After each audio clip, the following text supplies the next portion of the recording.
Welcome back to another episode of Let's Talk Tri-Delta podcast. I'm Meredith Davies from our Delta Side chapter at Rhodes College. I serve Tri-Delta as Brand Support Manager Partnerships, and I am so excited to host today's episode.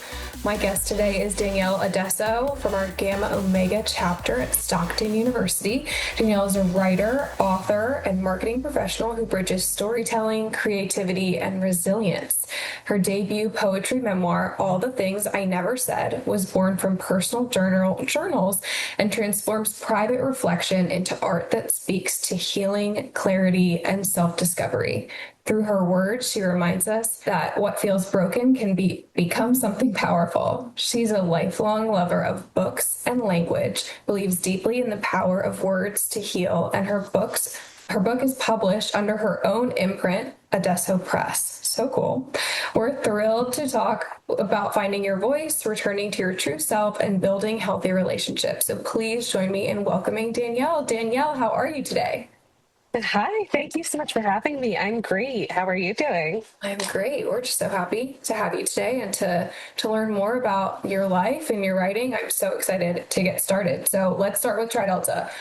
What drew you to Stockton, and then what drew you to Tri-Delta?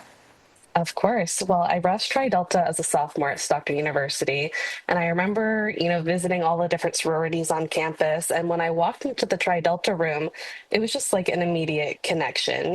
The room was filled with women who were just so genuinely kind, and you could really feel that from every conversation you had in the room.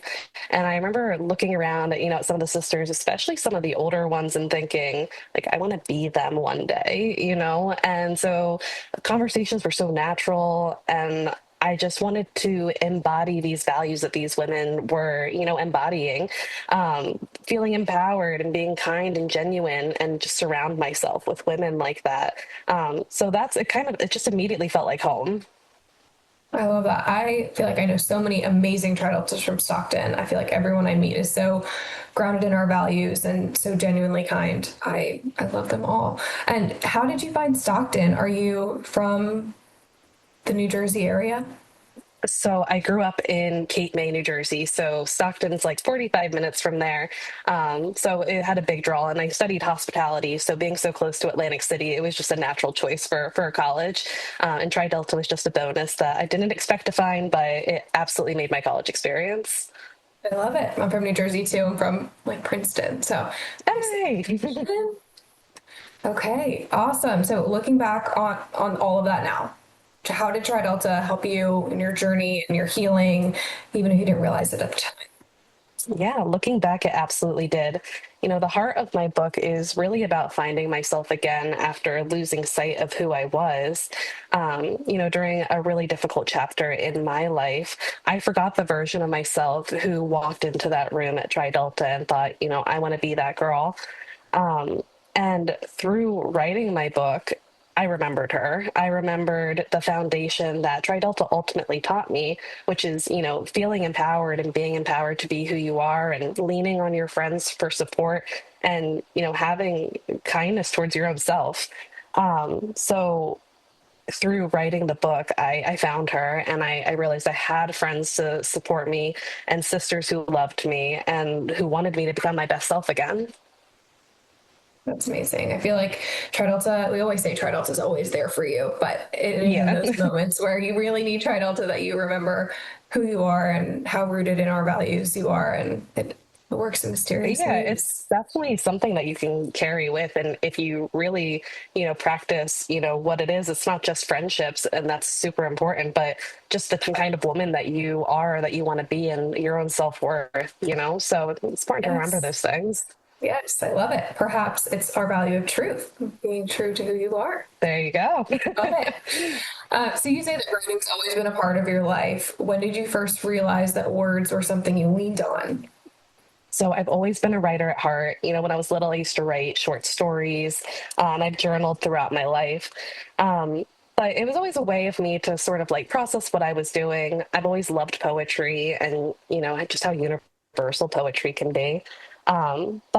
So I always knew I wanted to write a book. I just never expected that this would necessarily be the story that I would first share. Deciding to publish All the Things I Never Said was not an easy decision. It really started as just being something for me. but I realized that, if my words and my experience could help even one person who picked up my book, then it would be totally worth putting it out there. And releasing it sort of became a way of like a physical way of me of stepping out of this darkness and being able to move on and heal myself. Yeah, I love that. So your book came from your journals. Tell me Yes. about that aha moment of, okay, maybe this is maybe something other people might like to read. Yeah. So my book was born from the pages of my personal journal. And, when you're in an unhealthy relationship, which I was for a very long time, I you don't necessarily realize your own reality, and it's hard to admit, certain things that are going on in your life. So what was important for me was starting to journal these experiences, and in revisiting them to really understand, what I had gone through was when I decided that I felt like this could be something for someone out there. A big part of me was finding resources and finding other people who may have experienced something similar to me. And that really helped me realize what was going on. So I would hope that my book could be that for someone, even if it's not necessarily a romantic relationship, it could be a friendship or your career, or maybe an illness or any dark chapter in your life, and kind of having some clarity and being able to turn your pain into peace. And so, like, more than anything, your book is showing this journey from confusion to clarity to healing. Yes. What tools helped you move towards that clarity and the healing? What advice would you give to our listeners? Yeah. So, what really helped me was kind of coming up with a personal mantra that I still tell myself every day. And that is good things are for you. When you know better, you do better. And that reminder helped me understand that I deserved more than settling for mistreatment just because it was safe or familiar. And along with that, learning to protect my peace and set boundaries and, trust my own intuition were huge. If I could give any advice to anyone, if something feels like a red flag, don't ignore it. Don't sacrifice your own happiness or your own peace or who you are for anyone. Choosing yourself isn't selfish, it's self respect. Wow.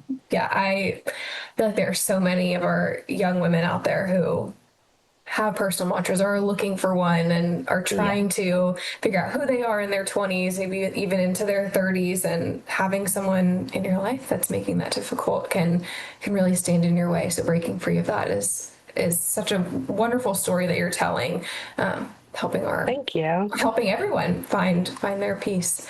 Yeah. So how important was community in your healing process, and what advice would you give to someone who feels isolated or unsure of how to ask for support?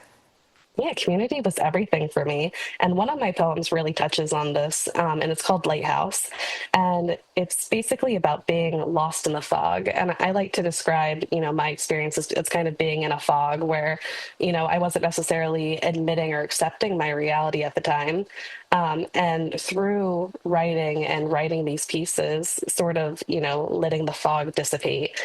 So this poem, Lighthouse, is essentially about, the fog drifting, and my friends, my sisterhood, my family were standing like lighthouses.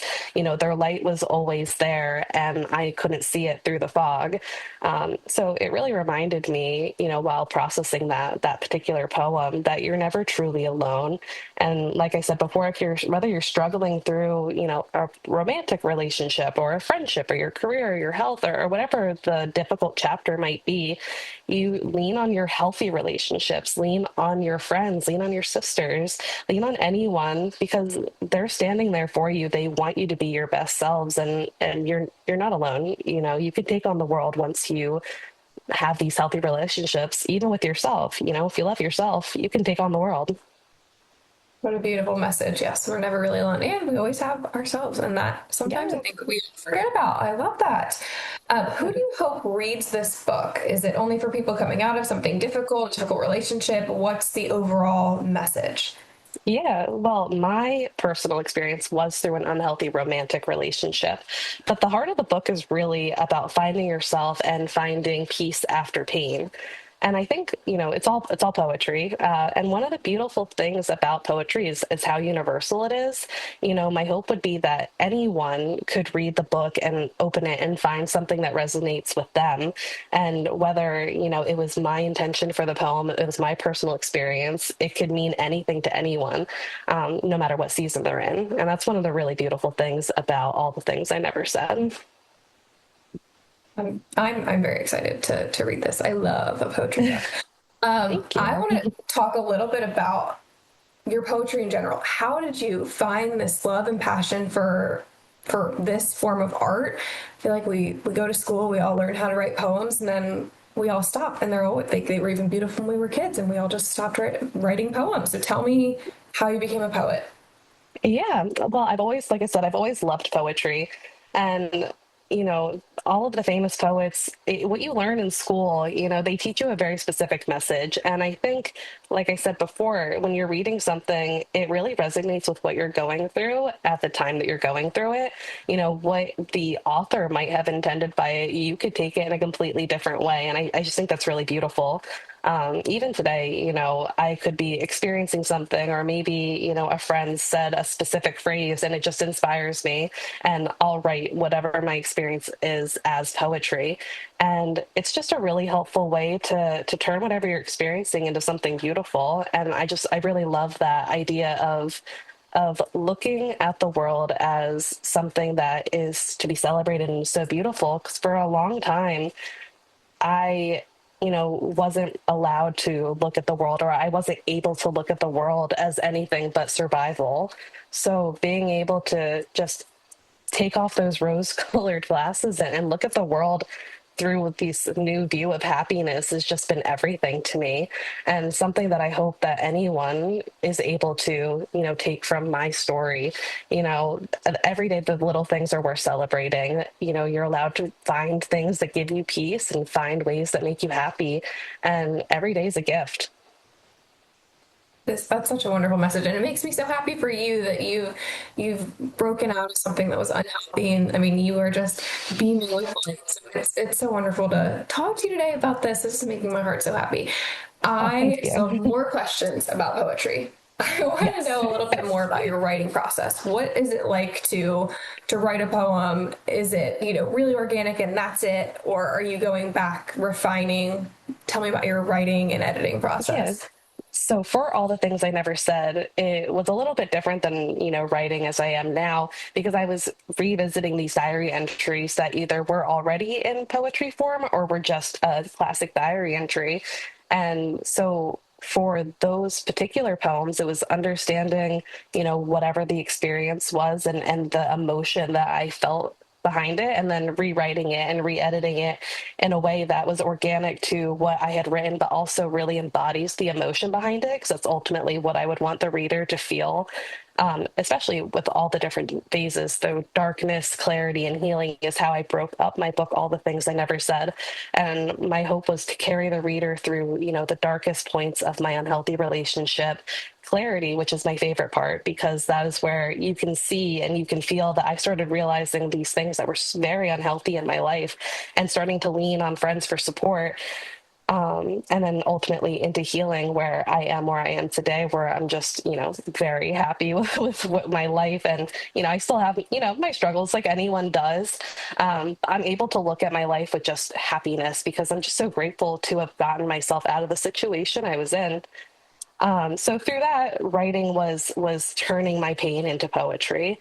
And now when I'm writing, it's more of a rush of a feeling. I'll write it all down, and then I usually leave it pretty much as is. It's really just like passion is how I write, and that's for me personally. But it's really fun. That's awesome. I love writers. I always wish that I could have been better at writing. It's an art. If you don't have it, you don't have it. And clearly you have it. I'm so happy for you.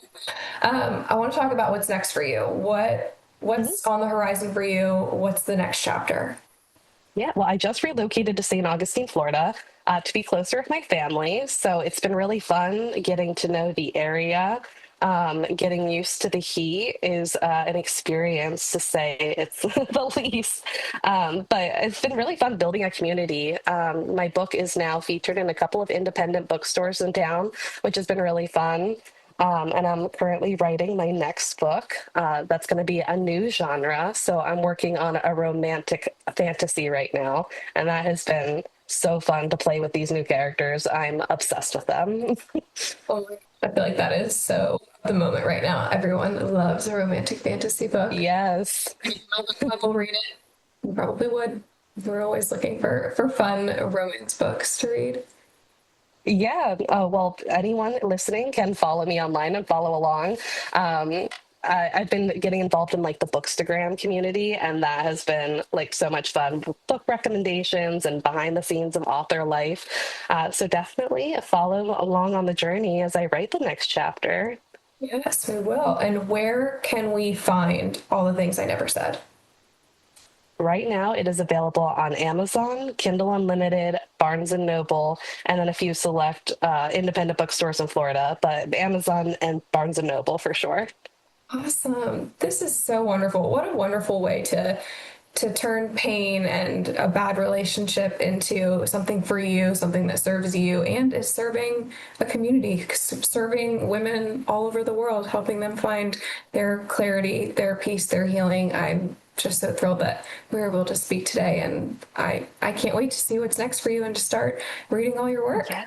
Thank you so much for having me. And like I said, my goal would be that anyone finds, something to take away from the book. That's all the ultimate goal. I love it. Thank you so much, Danyelle. We're so happy to have had Danyelle today on the podcast. Be on the lookout for her book. You can find it. Please find it and read it and buy it. More information from TriDelta for you today is that TriDelta's convention is this summer, June 26th through 29th. We are heading to Denver, Colorado for Connection, Celebration, and Sisterhood. Registration is now open, so head to tridelta.org and you can find more details on our homepage. Please, as always, like, subscribe, and rate our podcast. 5 stars, please. Thank you for joining us, and until next time, Delta Love.